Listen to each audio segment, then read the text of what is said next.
Tensão entre Índia e Paquistão. Capacidades militares ampliam o risco de conflito, diz mídia. Desde 2019, Índia e Paquistão vivem um período de paz e de convívio diplomático, mas segundo especialistas e analistas militares ouvidos pela mídia inglesa, os riscos de escalada mesmo em um conflito limitado têm aumentado. Desde o confronto militar entre Índia e Paquistão em 2019, ambos os países aprimoraram significativamente suas capacidades militares, aumentando os riscos de escalada mesmo em conflitos limitados, segundo especialistas e ex-oficiais que falaram a Reuters. Embora o uso de armas nucleares ainda seja improvável, a possibilidade de um conflito convencional mais intenso é real e preocupante. De acordo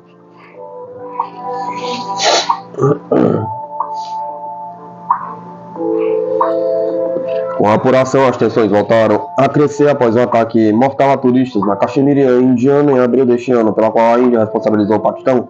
O primeiro-ministro indiano, Narendra Modi, prometeu uma retaliação severa, enquanto Islamabad negou o envolvimento e alertou que responderá a qualquer agressão. O histórico de confronto entre os dois países é longo, com 3 guerras e diversos embates, desde a independência, principalmente pela disputa da Caxemira. Para tornar a situação ainda mais complexa, ambos possuem armas nucleares desde os anos 1990, o que torna qualquer escalada militar especialmente perigosa. Especialistas afirmam que, embora o uso de armas nucleares seja improvável, um conflito limitado envolvendo aeronaves, mísseis e drones pode rapidamente sair do controle, já que existe uma paridade tecnológica em algumas áreas e um aumento da disposição para correr riscos em outras. Desde 2019, Índia e Paquistão adquiriram novos equipamentos militares, o que amplia suas capacidades de ataque convencionais. A Índia, por exemplo, incorporou 36 caças Rafale de fabricação francesa, enquanto o Paquistão passou a operar o avançado caça chinês Chengdu J-10. Essas aeronaves estão equipadas com mísseis de longo alcance, o Rafale com o Meteor e o J-10 com o PL-15, aumentando a capacidade de combate aéreo de ambos os lados. Isso representa um modelo significativo em relação ao conflito anterior, quando a Índia dependia de caças russos de gerações mais antigas. Para reforçar suas defesas antiaéreas, a Índia adquiriu o sistema antiaéreo russo, o S-400, considerado um dos mais avançados do mundo. O Paquistão, por sua vez, obteve o HK-9 da China, baseado no sistema russo S-300, embora com capacidades um pouco inferiores. Com ambos os lados mais bem armados e confiantes em suas capacidades, o risco de um novo confronto é elevado. Especialistas alertam que a ausência de uma compreensão mútua clara sobre os limites de ação pode levar a uma escalada não intencional, tornando a situação na Caxemira ainda mais instável.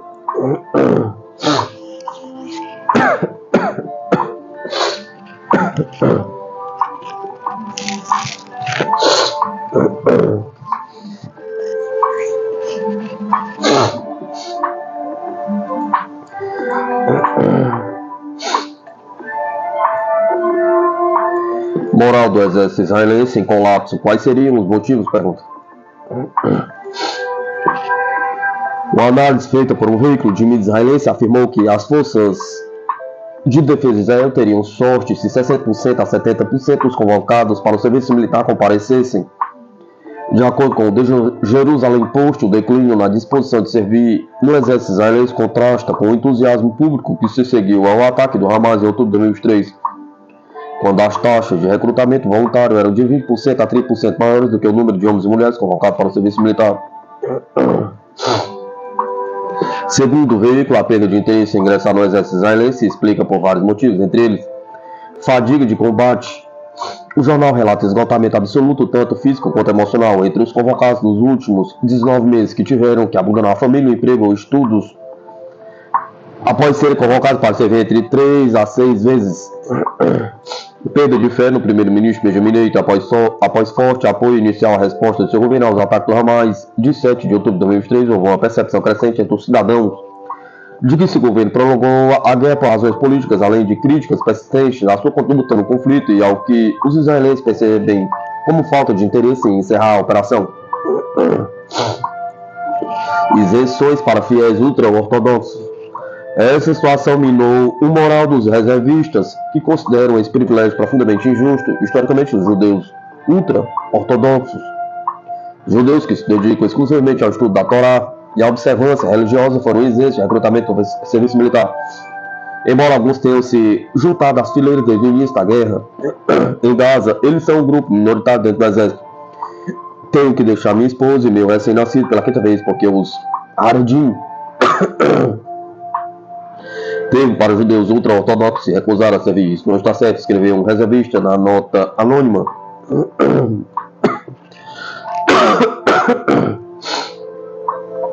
O jornal também aponta para uma falta de clareza nos objetivos da guerra, especialmente quando o primeiro-ministro e o chefe do gabinete discordam sobre se o objetivo principal é destruir o Hamas ou recuperar os reféns. Essa situação, diz a análise, gera desconfiança, dúvidas e um sentimento de inutilidade.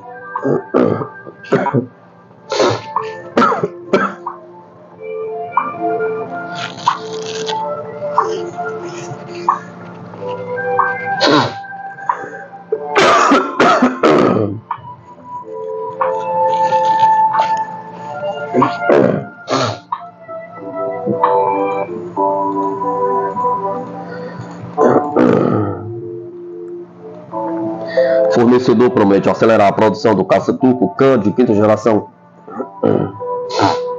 A Turkish Aerospace Industries está trabalhando para expandir os testes de voo e acelerar a produção de protótipos da aeronave Khan. A empresa afirma que agora pretende entregar a primeira aeronave da Força Aérea Turca até o final de 2028. Falando à margem do festival Aeroespacial e Tecnologia Teknofest, em uma entrevista à emissora pública turca TRT, o CEO da TUSAS, Mustafa Demiroglu, forneceu uma atualização sobre o progresso do projeto. De acordo com Demiroglu, a montagem do segundo e terceiro protótipos está em andamento, com 4 aeronaves planejadas no total para uma campanha de testes, 3 para serem usadas em teste de voo e 1 para teste em solo. O segundo protótipo será concluído no início do primeiro ano do próximo ano e os testes de voo começarão, disse Demiroglu. Já ligamos a pós-combustão da primeira aeronave, estamos aguardando seu terceiro voo, talvez em agosto ou antes de outubro, mas ainda é cedo para confirmar. Os protótipos do Khan e o primeiro lote de produção inicial serão equipados com um motor a jato turbofan General Electric S110 pós-combustão. O objetivo é substituir esse motor por um turco até 2032. Demiroglu observou que o segundo protótipo incorporará revisões de design baseado nas lições aprendidas com a primeira aeronave, incluindo modelagem externa e melhorias estruturais internas. O segundo protótipo terá uma aparência ligeiramente diferente por fora, principalmente em torno das entradas de ar, mas o tamanho geral permanece o mesmo, explicou Demiroglu. Internamente fizemos otimações de peso e equilíbrio.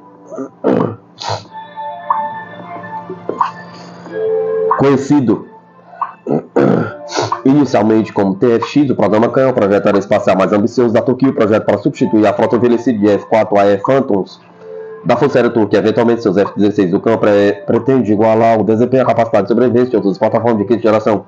As principais características do caça incluem formato de seção transversal de radar baixa, compartimentos internos para armas, capacidade de supercruzeiro e um conjunto de aviões desenvolvidos internamente. O primeiro protótipo da aeronave completou seu voo inaugural em fevereiro de 2024. Atualmente, o Khan é o único projeto de caça da Europa ostentando um selo de quinta geração com um protótipo voador. Demiroglu enfatizou que o Khan será eventualmente produzido em escala para atender às necessidades operacionais da Força Aérea Turca.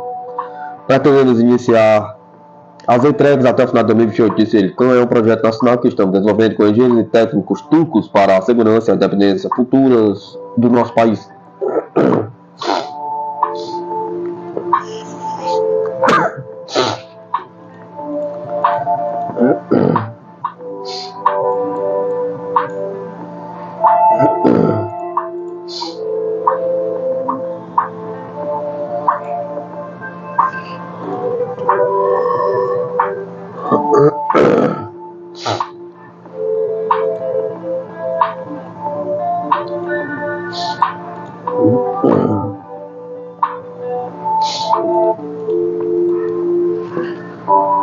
China, avanço impressionante da força espacial significa que um porta-aviões orbital está chegando.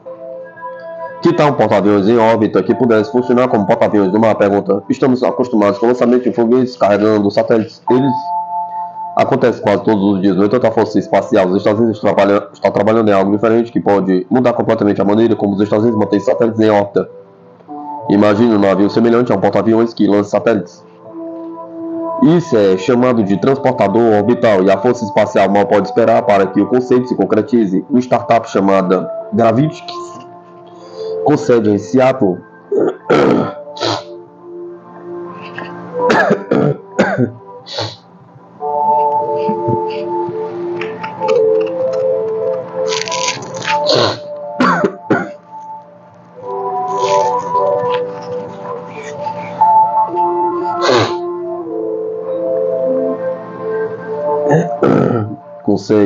Seattle, Washington, está desenvolvendo o veículo orbital. A Força Espacial tem uma agência semelhante à DARPA para projetos de alta tecnologia chamada SpaceW. A Força Espacial faz parceria com essa entidade para levar as melhores ideias relacionadas ao espaço para a produção em série. A SpaceW destinou 60 milhões para o projeto do veículo orbital. O porta-aviões orbital tem uma missão interessante que empregará múltiplos veículos espaciais manobráveis que pode fornecer uma resposta rápida para enfrentar a ameaça em órbita, afirmou a empresa comunicada da imprensa. A empresa foi selecionada para um aumento de financiamento estratégico para tornar esse conceito inovador uma realidade. A ideia é permitir que a força espacial responda rapidamente às ameaças pré-posicionando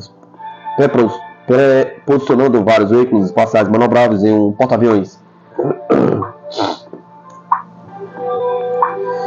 É uma honra para nós sermos parceiros da Força Espacial dos Estados Unidos nesta iniciativa crucial, diz Colin Douglas, CEO da Gravitics. O orbital Carrier é um divisor de águas, atuando como plataforma de lançamento pré-posicionado no espaço. Ele contorna as restrições tradicionais de lançamento, permitindo que os operadores de veículos espaciais selecionem rapidamente uma órbita de implantação sob demanda. A Força Espacial reconhece a necessidade de agir com mais habilidade para lidar com ameaças no espaço.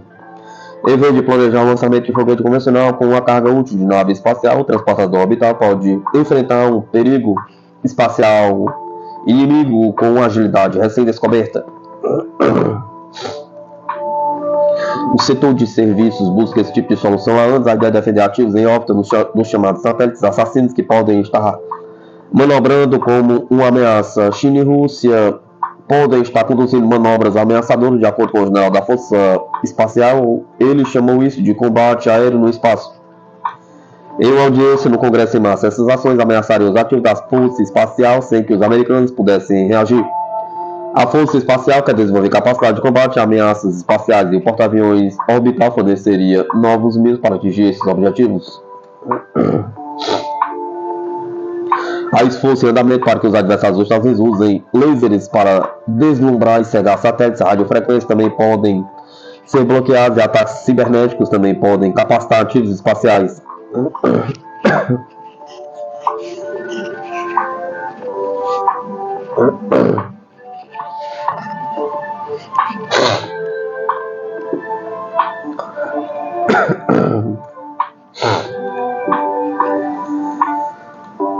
A Força Espacial está praticando manobras que também podem ameaçar satélites inimigos. A Força Espacial criou unidades dedicadas exclusivamente a atingir satélites adversários, conduziu exercícios de interferência com fogo real contra naves adversárias simuladas e treinou unidades em combate simulado em órbita. Foi exatamente isso que o presidente Donald Trump imaginou quando pediu a criação da Força Espacial. Ela foi projetada para conduzir operações defensivas e ofensivas para neutralizar as vantagens adversárias no espaço, defender naves e revidar, se necessário, para proteger as vantagens dos Estados Unidos em órbita baixa da Terra e além. Digamos que o inimigo queira cegar ou ofuscar um satélite americano com um laser. Um transportador orbital poderia enviar uma nave espacial para bloquear essa tentativa e consertar qualquer dano rapidamente para que o satélite pudesse retornar à sua missão sem muito tempo de inatividade. Antes do conceito de transportador orbital, o satélite poderia ficar fora da ação indefinidamente, tornando-se mais como um pedaço de lixo em órbita. Um transportador orbital pode ser o salvador do espaço se o satélite for danificado irreparavelmente. O veículo orbital poderá lançar um satélite totalmente novo para substituir o Gravitics. Se considera uma plataforma de lançamento pré-posicionada.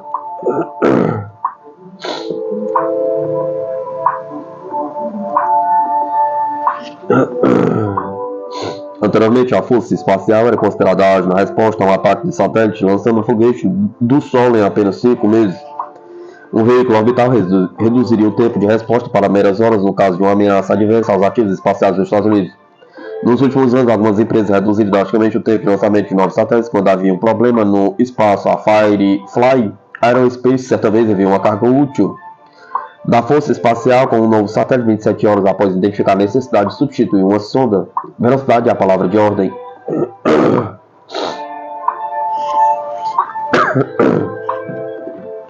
Hoje em dia, ter um satélite que não funcionasse corretamente seria um potencial problema de segurança nacional para os interesses dos Estados Unidos, especialmente se o satélite identificado desempenhasse uma função crítica como o GPS.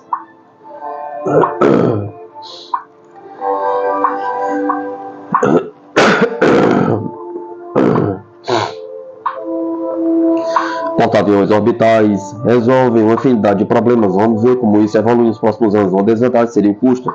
Os 60 milhões iniciais serão uma gota no oceano. Também pode ser difícil lançar um porta-aviões inteiro intacto e pré-montado.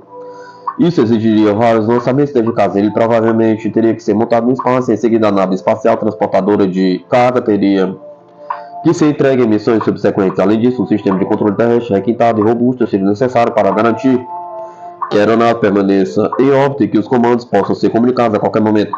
No entanto, é exatamente por isso que a Força Espacial e seus parceiros civis foram financiados e dotados de pessoal. O porta-aviões orbital certamente poderá se tornar um porta-aviões espacial algum dia.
por dentro do plano dos Estados Unidos para atingir instalações nucleares subterrâneas do Irã. A opção de limpeza do Irã, as maiores bombas da Força Aérea estão prontas para ensinar uma lição ao Irã à medida que as negociações sobre o programa de armas nucleares do Irã avançam. Os militares dos Estados Unidos mantêm a pressão por uma série de forças posicionadas sob o comando central dos Estados Unidos. Não queremos ver guerra. Este não é um presidente que fez campanha para começar guerras e, como ele disse muito claramente, o Irã não terá uma arma nuclear e se reserva todo o direito de impedir que isso aconteça, disse o secretário de Estado Marco Rubio, 23 de abril. Se os diplomatas iranianos vacilarem, há sempre a opção MOP. Usar as maiores bombas não nucleares da Força Aérea dos Estados Unidos, chamadas Massive Ordnance Penetrators, para perfurar as defesas nos locais subterrâneos do Irã. Não descarte opções cibernéticas e ataques de comandos.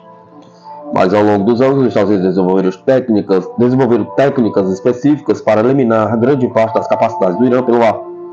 A Força Aérea dos Estados Unidos vem trabalhando na combinação de grandes bombas e fusíveis programáveis há mais de 20 anos, com base nas lições aprendidas na Guerra do Golfo de 1991.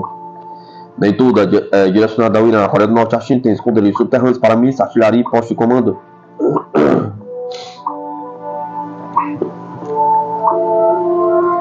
No entanto, o resultado é que os Estados Unidos, se ordenados, não teriam problemas em executar um plano de ataque de precisão projetado especificamente para destruir as capacidades do Irã. O GBU-57 Massive Ordnance Penetrator combina um explosivo de 13.600 kg com um fusível especializado. Considera o progresso alcançado com munições miniaturizadas como a bomba de pequeno diâmetro, possibilitada por materiais explosivos mais potentes.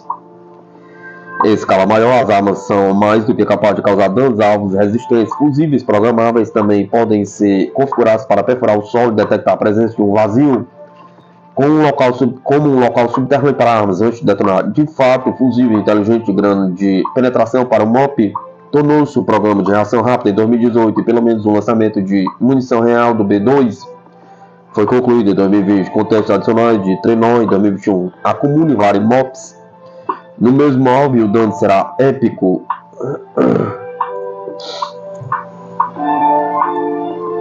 É por tudo isso que a demonstração de bombardeiros furtivos B-2 em Diego Garcia foi tão significativa. Um ataque para desativar uma parte fundamental do programa de armas nucleares do Irã já foi uma possibilidade distante. No entanto, os dois ataques iranianos com mísseis e drones contra Israel em 2024 mudaram o cálculo, revelando as fraquezas táticas do Irã. A retaliação israelense em 26 de outubro de 2024 atingiu as instalações de mísseis terrestres iranianas e a produção de mísseis e outras capacidades. O Irã não revidou. A capacidade de atacar o Irã também depende dos dois porta-aviões da Marinha dos Estados Unidos, os Harry Truman e os K-Vision. Os dois navios de 97 mil toneladas operam atualmente 24 horas por dia, 7 dias por semana. Normalmente, um porta-aviões realiza as missões diurnas, enquanto o outro se configura para as operações noturnas, reajustando os horários dos convés de voo para lançamentos noturnos como parte da tripulação dormindo durante o dia.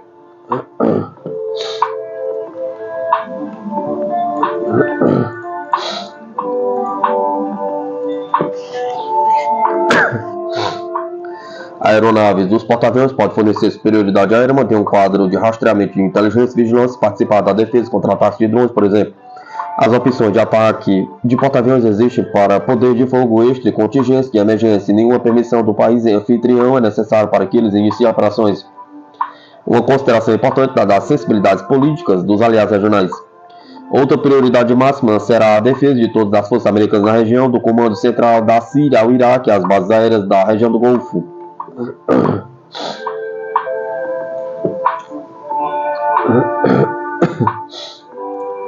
Sistemas como o Tahad e o Patriot estão preparados para interceptar o Tahad teve seu primeiro uso operacional em 2022, quando os Emirados Árabes Unidos interceptaram um míssil Houthi em direção à base aérea de Al-Dhafra, uma parada frequente para os F-22 e o F-35 da Força Aérea dos Estados Unidos. Espero que os aliados regionais sejam totalmente a favor da participação em operações defensivas. Qualquer ataque limitado do Irã teria que ser apoiado pela expansão total da defesa antimíssil marítima da Marinha dos Estados Unidos. Em abril de 2024, os contra-torpedeiros US Arleigh Burke DDG-51 e US Carney DDG-64 da Marinha dos Estados Unidos dispararam um conjunto de mísseis SM-3 Standard para destruir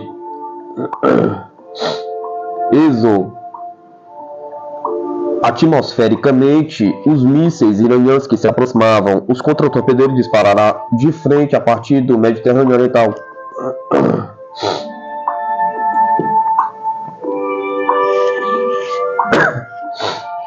Por fim, conte com a Força Espacial dos Estados Unidos. Alertas antecipados vindos do espaço frustraram o lançamento iraniano de 12 mísseis balísticos, a Operação Marte Soleimani, contra as forças americanas na base aérea de Al-Assad, no Iraque, em 7 de janeiro de 2020. Os Guardiões intensificaram a ação com dados de alerta de mísseis divulgados durante o ataque do Irã contra Israel em abril de 2024. Na época do segundo ataque do Irã a Israel, em outubro, os Guardiões haviam aprimorado seus softwares e suas táticas. Na primeira vez nos saímos bem, na segunda fomos ainda melhor. Disse o major da divisão de operações atuais do Space Delta V, a Air and Space Forces, Marazini.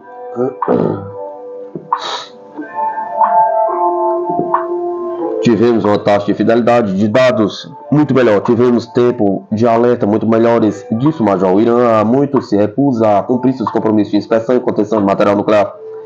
Em junho de 2024, o Irã tinha mais de 30 vezes o limite de urânio enriquecido armazenado. Nem mesmo a Agência Internacional de Energia Atômica da ONU afirma saber a localização de todas as centrífugas iranianas. A ideia de que outrora alardeados locais de centrífugas de enriquecimento de urânio do Irã estejam cheios de buracos visíveis em imagens de satélite deve estimular amplamente as negociações.